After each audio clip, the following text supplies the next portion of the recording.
সময় এক সারস ছিল যে তার পাশের পুকুর থেকে মাছ তুলত এবং সেগুলি খেত, কিন্তু বুড়ো হওয়ার সাথে সাথে একটিও মাছ ধরা তার পক্ষে কঠিন হয়ে পড়ল। নিজের খাবার জোগাড়ের জন্য তার মাথায় একটি বুদ্ধি এলো। সারস উড়ে গিয়ে পুকুর ধারে বসে সব প্রাণীদের বলল।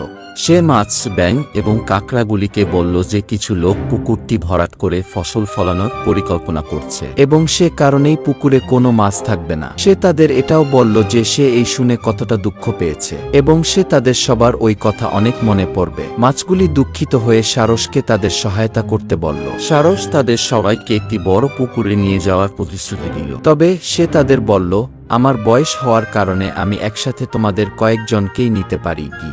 সারস ওদের কয়েকজনকে নিয়ে পাহাড়ের ওই পাশে উড়ে নিয়ে চলে যায়।